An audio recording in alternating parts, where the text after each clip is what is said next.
10 ఏళ్ల విధ్వంసం 100 ఏళ్ల నష్టానికి దారి తీసింది.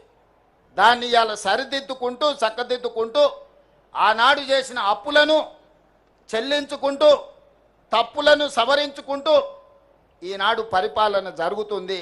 మీ అందరికీ తెలుసు 10 ఏళ్లలో ఆ గొప్ప గొప్ప ఉపన్యాసాలు ఇచ్చే నాయకులు ఎన్నిసార్లు అంబేద్కర్ గారి జయంతికో వర్ధంతికో హాజరైనరో మీరే లెక్కేసుకోండి. ఇంతకంటే లెక్క అవసరం లేదు, ఇంకా వేరే లెక్క అవసరం లేదు. ఇది ఒక్క లెక్క చూసుకోండి, మీ పట్ల వాళ్ళకున్న అభిమానం ఏందో ఆలోచన ఏందో. అందుకే మిత్రులారా, ఈ ప్రభుత్వం మనది. ఇది ప్రజల కోసం అందిస్తున్న ప్రజాపాలన.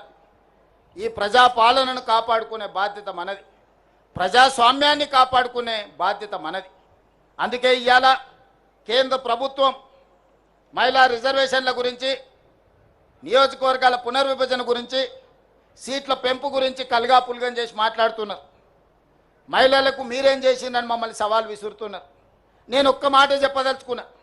ప్రపంచంలో చాలా దేశాలలో మహిళలకు ఓటు హక్కు లేనప్పుడు పురుషులతో పాటు సమానంగా డాక్టర్ బాబాసాహెబ్ అంబేద్కర్ గారు మహిళలకు ఓటు హక్కు ఇచ్చి ఈ ప్రభుత్వాన్ని ఎన్నుకునే అధికారాన్ని ఆడబిడ్డల చేతుల్లో పెట్టాడు. మహిళలకు మన దేశంలో పురుషులతో సమానంగా డాక్టర్ బాబాసాహెబ్ అంబేద్కర్ గారు ఓటు హక్కు ఇచ్చే వరకు చాలా దేశాలలో మహిళలకు ఓటు హక్కు లేదు.